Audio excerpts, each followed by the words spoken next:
Hola, soy Fernanda Grusillat y el día de hoy les traigo un taller sobre manejo de liberación en adjudicaciones. Antes de empezar con él, les quiero hacer un pequeño, digamos, disclaimer, que es que no hay solo una manera de gestionar una liberación. Hay muchas personas que tienen formas distintas. En lo general, los guidelines son los mismos, pero solamente dejo este comentario por si acaso. En este taller les voy a enseñar la manera que a lo largo de mi tiempo adjudicando se ha adecuado mejor a mi manera de adjudicar, digamos. Entonces, habiendo dicho eso, podemos empezar con este taller.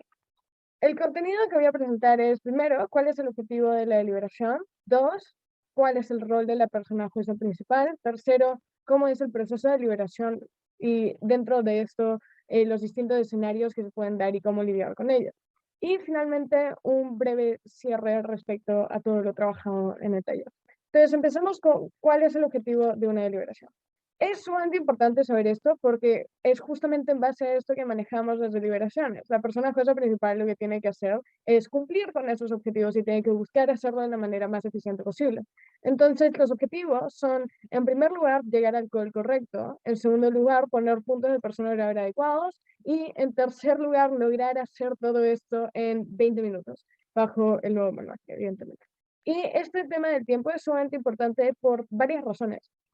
Se pone un tiempo máximo, no solo porque el torneo está construido en base a esto y que si no se cumplen se atrasan las rondas y este tipo de cosas que son sumamente problemáticas, sino que también porque lo que pasa cuando las deliberaciones empiezan a extender más es que los jueces, sin ser conscientes de ello, empiezan a rellenar un poco la información de los equipos, empiezan a darle demasiadas vueltas a las cosas y con eso se confunden a sí mismos. Entonces, por eso es sumamente importante hacerlo en 20 minutos.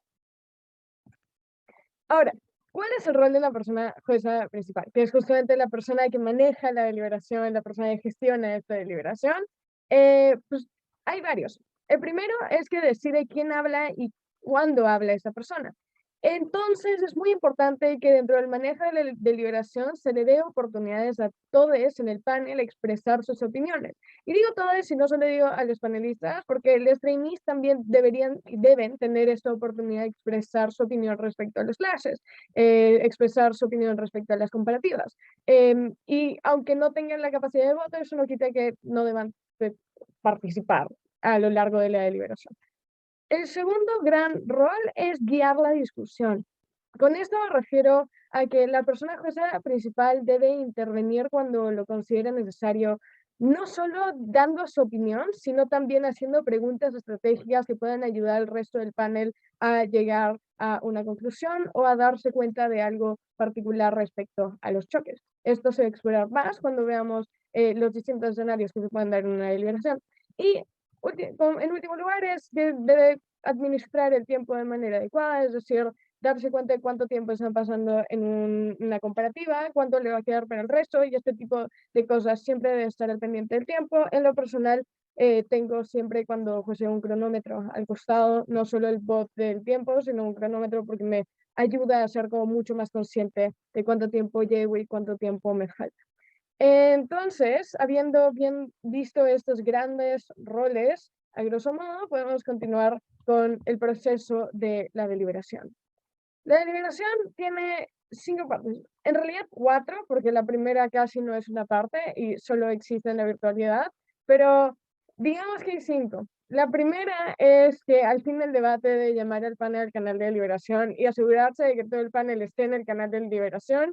El caso no, tiene que avisar. En caso falte la persona principal, el panel tiene que esperarle y este tipo de cosas que se dan en la virtualidad mucho. Esto en realidad no debería de tomar tiempo, pero hay veces en las que sí toma tiempo y por eso simplemente lo incluyo acá. Y al final esto no es tan relevante, eso es más un tema de como problemas técnicos que puedan haber y ese tipo de cosas. Entonces, ahora sí pasando a lo que sí es parte fundamental de la deliberación, es el segundo paso del proceso y es el tiempo de revisión de notas. Al acabar un debate, las personas ya deben de tener sus notas constituidas y ya deben de tener una idea general de quién gana qué comparativa, quién gana qué clase es más relevante, etcétera, etcétera. Pero si bien esto es cierto, muchas veces no es suficiente tener eso, sino que es necesario tener un tiempito más para ordenar bien las ideas y para ver justamente cuáles son los puntos que les parecen importantes discutir en la deliberación. Esto es especialmente cierto para la persona jueza principal. En el tiempo de revisión de notas, que pueden ser 2 minutos, como lo pongo yo usualmente, o puede ser 1 minuto, pueden ser 3 minutos. Eso varía dependiendo de la persona jueza principal y qué considera que es necesario en base al debate que hubo. Pero el punto es que en este tiempo, yo, por ejemplo, lo que hago es, voy resaltando las cosas que considero que son como muy relevantes. O sea, por ejemplo, eh, si tengo un clash particular que es el clash de la salud, resalto de un color lo que entra es el clash de cada una de las cámaras, resalto de otro color lo que entra es de otro clash eh, para cada una de las cámaras y así, porque me ayuda a tener en cuenta en qué orden es que quiero llevar esta discusión, o sea, qué considero que debe ser discutido primero en base a qué es más relevante. Para el panel le da tiempo también de ordenar sus ideas, de darse cuenta como básicamente cuáles fueron los puntos centrales de cada cámara y este tipo de cosas que pues no necesariamente las han podido analizar bien durante el debate. Igual, en mi experiencia, es bueno salir con un call casi completo, porque 2 minutos no es suficiente para analizar absolutamente todo, es solo suficiente para resolver algunas dudas. Pero eso ya tiene más que ver con tomar notas que con manejo de liberación. Entonces, pues vamos a la siguiente parte del proceso, que es el pedido de calls iniciales. La persona que principal siempre debe pedirles los calls de los panelistas, porque en base a estos es justamente que se construye la manera en la que pide las opiniones o la manera en la que se discuten las cosas y el orden en el que se discuten las comparativas. Es especialmente importante que primero le pida sus calls a las demás personas en el panel y después de su call. La razón por la que esto es importante es porque la persona jueza principal hasta cierto punto tiene un poder simbólico. Y a lo que me refiero con esto es que, como la mayoría de la gente lo sabe, están ahí porque son las personas que tienen mayor nota, porque son las personas que tienen más experiencia jueceando, son las personas que en teoría juecean mejor. Entonces, es muy fácil que si la persona jueza principal da su call primero, el resto del panel se sesgue y simplemente repite ese call, porque considera que siendo ella la persona que tiene más experiencia, entonces probablemente tiene la razón. Cuando esto muchas veces no es así, todo el mundo comete errores, entonces es sumamente importante que el panel tenga la mayor posibilidad de dar como su opinión y sus explicaciones y su call en especial, sin sentir cierta presión a decir otra cosa. Entonces, por eso en el pedido de call deben ir primero los paneles. Y lo otro es que yo en lo personal no siempre pido solo como, ok, denme sus calls iniciales, en especial en debates que sé que son muy cerrados en algunas comparativas, sino que digo, denme sus calls iniciales y si no tienen algunos, denme la mayor información posible. O sea, díganme cuál es su primero y su cuarto y después cuál es el hecho que tienen contingencia y ese tipo de cosas. O sea, no se va a dar el caso siempre que te vayan a dar primero, segundo, tercero y cuarto, y eso está bien, pero incluso si no tienen eso, es bueno que tengan, aunque sea algo de información. Por ejemplo, el debate sin gobierno. Como ese es el tipo de información que al final, de nuevo, sirve para construir el orden en el que se van a discutir las comparativas. Ahora, con el cuarto paso del proceso de la deliberación, está la discusión del call y el análisis de las comparativas. Ese es el paso más largo y pues junto con la asignación de sticks es uno de los pasos más importantes porque resulta en pues el llegar a los resultados finales del debate. Entonces, en particular, yo le doy a esto 14 minutos, teniendo en cuenta que el pedido de calls y el que todo el mundo llegue al canal toma más o menos 1 minuto. Por eso es que le doy 14 minutos, porque le doy 2 al tiempo de revisión de notas y 3 al tiempo de asignación de puntajes. Pero bueno, respecto a este paso, hay de nuevo ciertas cosas que son importantes, que se van a trabajar más específicamente cuando se vean los distintos escenarios que se pueden dar, pero igual de nuevo es importante que se le dé al panel la oportunidad de expresar su opinión respecto a las comparativas, que se le dé la oportunidad de discrepar con las opiniones que tienen los demás y que se le dé como oportunidad de contribuir a la deliberación de manera integral. Y finalmente, el último paso es la asignación de puntos de persona oradora. Para esto yo me tomo 3 minutos. Sé que hay gente que se toma 2, sé que hay gente que se toma 4. Yo uso 3 porque es lo que he visto que sirve para mí. Respecto a esta, también sé que hay 2 modos en que las personas lo hacen. Hay gente que le pregunta primero al resto de panelistas y hay gente que dice primero los speaks que creen. Yo lo que hago en lo personal es decir el rango en el que creo que se encuentra el discurso y preguntarle a los panelistas cuál creen que es el puntaje, o si no, simplemente dejo que lo digan los panelistas primero y después yo doy mi opinión en base a cuáles deben, o sea, de ser los speaks, o si estoy de acuerdo o no. Este proceso en general no es muy tedioso, es decir, las personas tienden a ceder bastante rápidamente respecto a los puntajes, pero eso no quiere decir que no sea necesario analizarlos de manera cuidadosa, porque pues, son muy importantes. Del puntaje de persona oradora dependen, por ejemplo, el criterio de desempate en el break, es literal el primer criterio de desempate, eh, y el top de oradores, y también es básicamente algo que las personas toman como referencia en base a qué mejorar, o sea, ver si sus discursos han ido bajando en puntos de persona oradora o han ido subiendo. Entonces es muy importante no simplemente ponerlos a la mala, sino que ponerlos en base a lo que se cree. Y también es muy importante no tener miedo de poner puntajes altos si consideran que los discursos lo merecen, o puntajes bajos si consideran que los discursos lo merecen. Básicamente, acá lo que importa es tener la tabla de Varsovia abierta, aunque sé que hay mucha gente que ya se la sabe al derecho y al revés casi de tantas veces que la hemos leído. Igual siempre es bueno tener la tabla abierta, irla chequeando, analizar por qué es que no podrían estar en el bracket o en el rango de puntos de arriba o de abajo, los discursos, para simplemente tener certeza total de que se está poniendo un puntaje de persona oradora que tiene sentido. Una vez más, esto es algo que se tiene que discutir con el panel, tienen que ser consensuados, entonces de nuevo, por lo general se pregunta primero al panel para que no se sesguen, pero hay muchos principales que simplemente dicen su opinión primero y le dan al panel la oportunidad de discrepar. Entonces, pues acá es un poco más interpretación propia. Luego yo prefiero que lo digan primero el resto del panel. Ahora vamos a ir con lo que es probablemente lo más importante en el manejo de deliberación, que son los escenarios a los que se pueden enfrentar en las deliberaciones y cómo lidiar con ellos. Esos escenarios están relacionados a básicamente si las comparativas están, digamos, claras o no, es decir, si los calls iniciales son iguales, parecidos o completamente distintos. Entonces, empecemos con el escenario en el que todos los calls iniciales son iguales.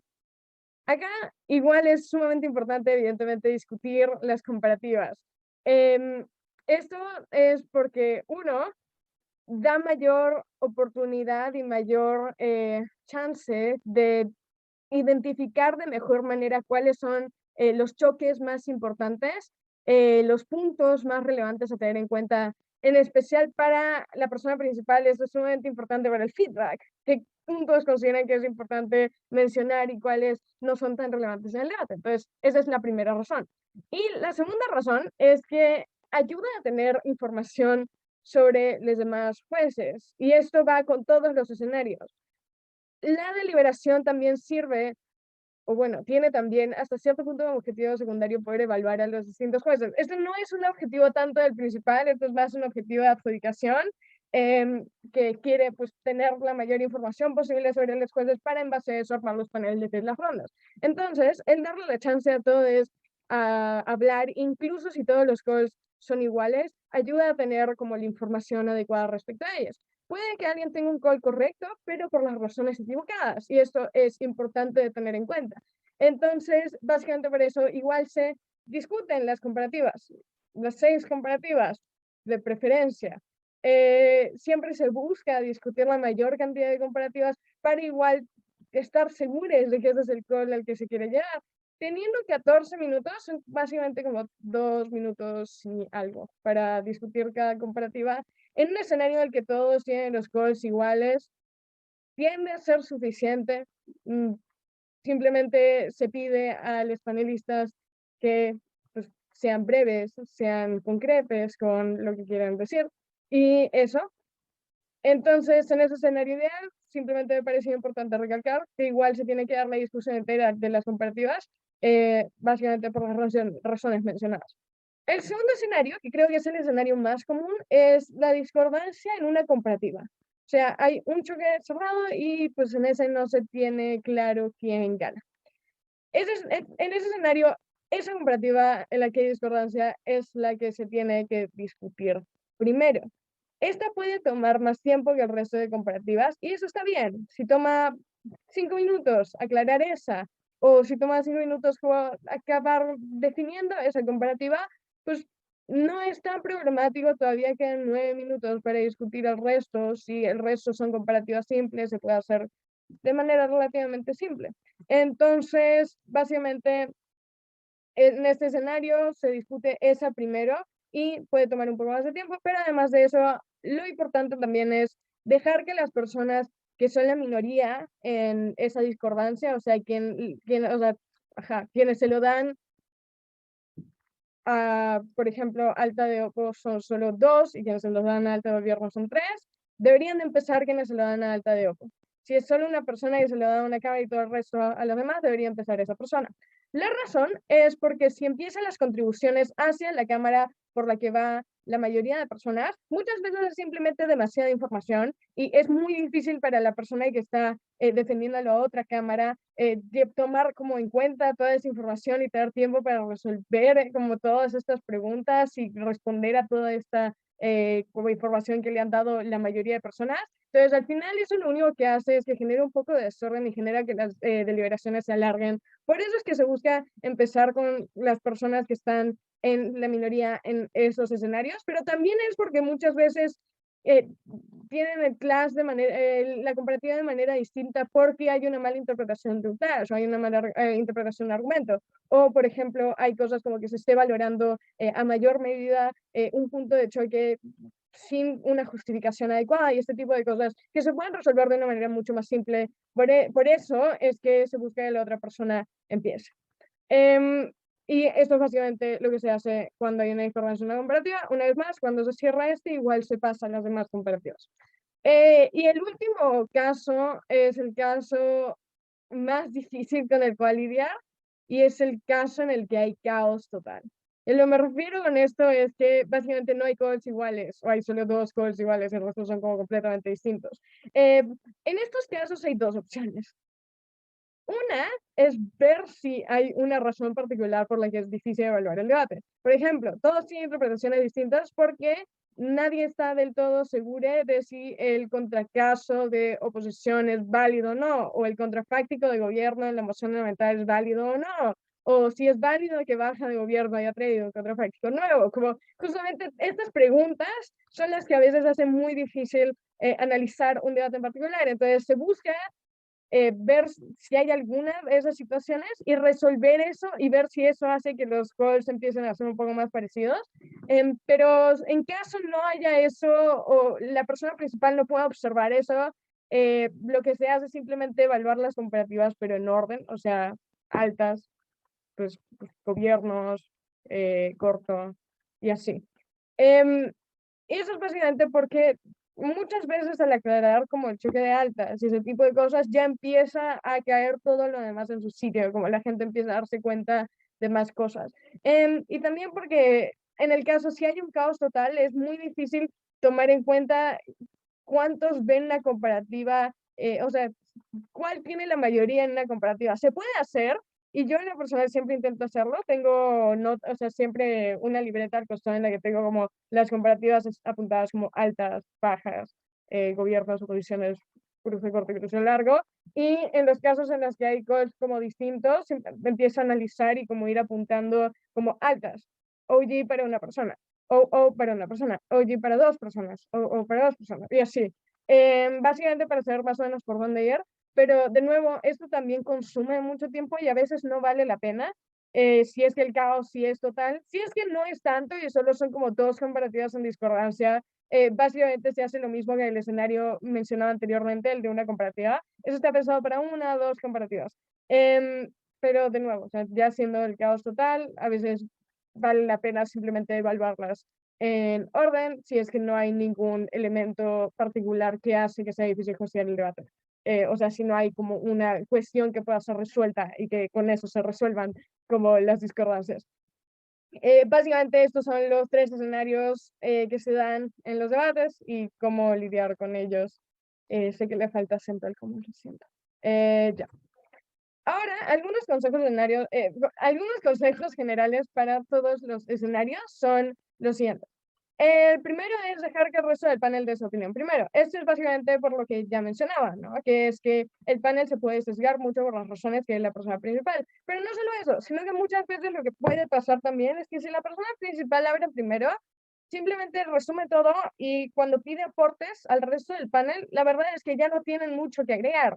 Entonces, al final se prefiere el panel de esas razones y que si hay algo que agregar, la persona principal puede intervenir, porque de nuevo también tiene la labor de intervenir cuando lo consideren necesario para aclarar ciertas cosas. Entonces sí, por eso es importante dejar que el panel dé su opinión primero y preguntarle a distintas personas del panel distintas cosas para justamente eh, incentivar la participación de la mayor cantidad de personas posibles, incentivar la participación de todo el panel en realidad. El segundo consejo es hacer preguntas específicas que guíen la deliberación. Y lo que me refiero con eso es que a mí no me gusta preguntar como dentro de las comparativas, como tal persona, hazme la comparativa de altos. No, me parece muy, o sea, sí, me parece un tema muy burdo. O sea, a mí me gusta hacer cosas más específicas, preguntarle a persona A que me diga cuáles son los aportes principales de tal cámara, a persona B que me diga cuáles son los aportes principales de tal cámara y persona C que como compare cuáles aportes consideran que al final se sobreponen dentro del debate. Otras preguntas específicas que se hacen en general, por ejemplo, en el caso en el que los calls son todos iguales y simplemente se discuten para ver como los puntos principales del debate y ese tipo de cosas y asegurarse que el call es correcto, como principal una de las cosas que en muchos casos se debe hacer es jugar de abogado del diablo, es decir, hacer preguntas de por qué es que este punto de alta de Opo no es suficiente al final para narrar de gobierno, o qué opinan de este análisis de tal cosa, para ver si es que eso al final sí puede ser algo que haga que el debate se voltee o que alguna comparativa se voltee. Entonces, justamente hacer estas preguntas específicas es sumamente importante. Y finalmente, también dentro de estas preguntas, hay algo que siempre se debe hacer y es recordarle al resto del panel que las discusiones deben de ser comparativas, porque muchas veces lo que pasa es que simplemente cuando le dices a alguien que analiza un choque, alguna cosa de estas, lo que hacen es como resumirte lo que dijeron las cámaras. Pero eso no es lo que se busca en las comparativas. En las comparativas se busca cómo es que lo que dice una cámara le gana a la otra. O sea, ¿por qué es que comparativamente eso es mejor o por qué es que comparativamente eso es peor? Entonces, siempre recordar que hay que hacer estas comparativas, que hay que no solo quedarnos en que lo que dijo Alto Gobierno es bueno, sino que quedarnos en lo que dijo Alto Gobierno es mejor que lo que dijo Alta de Opo, al final hace que la deliberación sea mucho más productiva. El tercer consejo es darles un criterio de tiempo al invitarles a los panelistas. Esto es básicamente porque muchas veces si se le da como, si simplemente se le dice analiza el choque, van a hablar por como 5 minutos. Cuando les das un criterio de tiempo, básicamente los obligas un poco a resumir la información, a ser concretos, porque pues, si no se estarían pasando ese tiempo. Yo por lo general les pido hablar por minuto y medio o sí, no, la verdad es que minuto, minuto y medio, dependiendo de cómo es que estoy haciendo la deliberación esa vez. Si es que identifique como los choques o compare como los puntos principales de las cámaras, doy el minuto y medio completo y después el resto del tiempo a que las demás personas del panel puedan hacer aportes que consideran relevantes. Es como simplemente identificar los choques sin compararlos, los minutos, ese tipo de ejercicios son los que yo hago particularmente, pero de nuevo, darle ese criterio de tiempo hace que se limiten en cuanto es lo que van a decir y que resuman la información de manera más adecuada. Y cuando cumplan este criterio de tiempo, yo lo que hago es como dejar que cierren su idea y después decirles gracias, incluso si van a continuar, pero esto va con el cuarto consejo, siempre hay que ser cordiales y valorar los aportes de todos. Es decir, tampoco es como, sí, tampoco es bueno cortar a la gente, así como así. En lo personal, yo odio hacerlo porque odio que me lo hagan. Entonces, por eso siempre doy el aviso del tiempo al principio y por lo general, antes de decirles como gracias o cortarlos, como lo pongo por el chat y ese tipo de cosas, siempre es bueno ser cordiales. Y respecto al valorar los aportes de todos, es básicamente porque sé que hay personas que muchas veces no toman o sea, no toman como tan relevantes los aportes de, por ejemplo, los trainees o hasta los panelistas en algunos casos. Y a mí me parece, y, o sea, bueno, no solo me parece, creo que es ridículo, porque al final pueden tener, pueden haberse dado cuenta de matices que la persona principal no se dio cuenta, pueden haberse dado cuenta de puntos del debate de la persona principal no se dio cuenta, pueden tener como justamente interpretaciones distintas o pueden haber entendido mejor el caso. Entonces, por eso es sumamente importante tener en cuenta los aportes de absolutamente todos y tomarlos todos como relevantes y discutir en base a ellos. Entonces, básicamente, eso es muy importante escuchar al resto del panel cuando hablan, no solo pedirles que den su opinión y después ignorarla y después como dar la como principal opinión. Eso no es lo que va a una deliberación, ese no es el punto de una deliberación y al final lo único que hace es que se pierda digamos, la riqueza de la discusión que hay, porque de nuevo es sumamente útil y ayuda mucho también a dar feedback como persona principal el haber justamente tenido toda esta discusión de cuáles son los puntos centrales, por qué es que esta cámara le gana a otra y este tipo de cosas. Y con eso voy a mi quinto consejo y es tomar nota. Este va más enfocado a mí y mis particularidades como de persona. Soy una persona que tiene una memoria a corto plazo muy mala muy mala, tengo déficit de atención. Entonces, si no estoy apuntando a algo, como pierdo muy rápido como la hilación de lo que se está diciendo. Y viendo que es sumamente importante tener en cuenta los aportes de todos, cuando mis panelistas hablan, como voy tomando notas. Dependiendo de la circunstancia, voy tomando notas de los aportes que ya hicieron o voy tomando notas de como ciertos puntos de contingencia que se podrían resolver. O sea, ¿por qué están valorando tanto algo si es que no lo explican? ¿Por qué es que consideran que un punto es más importante que otro si es que solo explican uno de los dos? Y ese tipo de cosas. Entonces, al final, justamente con el fin también de hacer preguntas específicas que bien la deliberación, es importante tener en cuenta qué es lo que va diciendo la gente. Y finalmente, solo quería decir que los splits no son el fin del mundo. Y digo esto simplemente porque sé que hay mucha gente que odia los splits y entiendo por qué, pero no es razón para tirarse 10 minutos de deliberación más. O sea, al final, si es que no sigue un consenso, simplemente se debe votar la comparativa. No podemos pasarnos los 20 minutos completos solo viendo una comparativa. Entonces, sí, básicamente eso. Los splits no son el fin del mundo. Si es que ya pasó demasiado tiempo y las personas no se ven como dispuestos a cambiar su opinión en base a ninguna explicación, pues simplemente se tiene que votar y pasar adelante. Incluso si no estemos de acuerdo con las razones por las que pues, consideran que X cámara le gana a Y cámara, no hay nada más que hacer si es que no están dispuestos a ser persuadidos. Simplemente se vota el fin y después en el feedback personal al panel, pues se explica esa situación y ya. Pero es básicamente porque, de nuevo, el tiempo de liberación está puesto por una razón. Pasarse todo el tiempo viendo solo una comparativa, al final acaba siendo, no una falta de respeto, pero igual no lo más bonito para el resto de los equipos. Igual de la discusión de las horas comparativas pueden salir puntos que pueden ser muy constructivos para el feedback, ese tipo de cosas. Entonces, de nuevo, si es que se tiene que recurrir a votar la comparativa, pues simplemente se llegó a eso y ya. No es lo preferible, pero no siempre tienen que haber resultados consensuados. Entonces, básicamente, ese es mi último consejo. Y a modo de cierre, habiendo finalizado este taller, ustedes deberían de poder responder las siguientes preguntas. ¿Cuál es el objetivo de una deliberación? ¿Cuál es el rol de la persona jueza principal? ¿Cómo es el proceso de deliberación? ¿Y qué hacer si ningún rol coincide? Habiendo dicho eso, pues les agradezco mucho por ver el taller.